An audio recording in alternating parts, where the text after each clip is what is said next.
And now an update on a KTV segment from February 22nd on problems with the Quebec Solidarity Tax Credit, advising Kahnawa'kehró to delay filing this year while the MCK tried to work out the issues.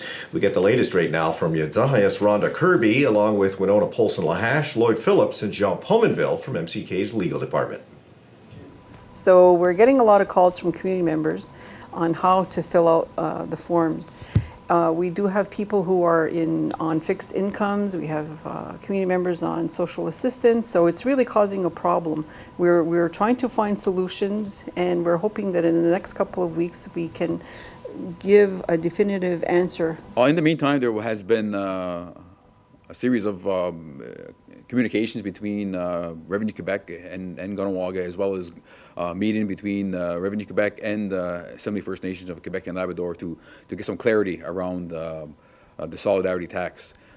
Revenue Quebec is proposing what they view as a solution to this problem, but we don't see it as a solution. It's causing more problems and more headaches for Kahnawake specifically.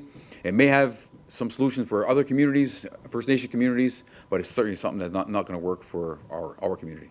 Well, I think what's at issue here legally is basically who we're affecting are the most vulnerable people here.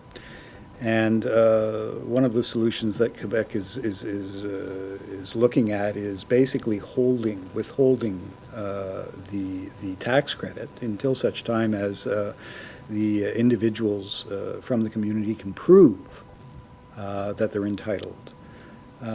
However, in all the communique that we're getting from Quebec, they have never indicated what proof would be acceptable to them.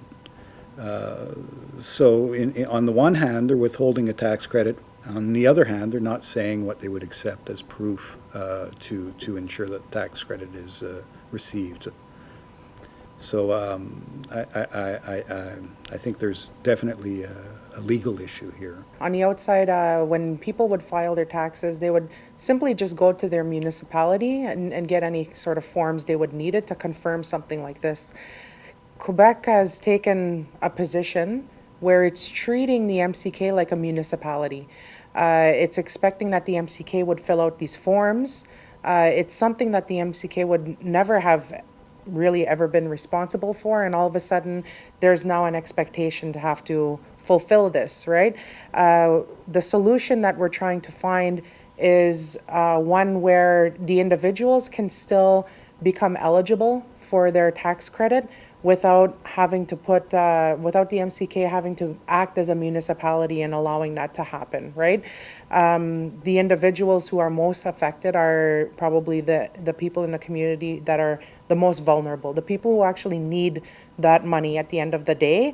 And so the solution that we're trying to find is one to ensure that they can still get that credit that they're after, but it doesn't come at the expense of the MCK starting to function like a municipality. What Revenue Quebec has proposed for a short-term measure, and information is available to Revenue Quebec, is that to reserve your right in the future to get this tax credit, the solidarity tax credit, is to fill out certain lines within your tax return with a bunch of 8s. And if you want more information on that, a lot of people get this information in the mail, but also it's on the Revenue Quebec website. And what this does is it won't give you the credit, but it reserves your right to claim it in the future. And in the meantime, that's when MCK is going to be working along with AFNQL and whoever else we need to find a lasting solution so that we don't run into this problem again next year. But as was mentioned as well, is there are issues and there are problems with the fact that they are going to withhold a credit in which people are entitled to. And we're doing our best to ensure that doesn't happen.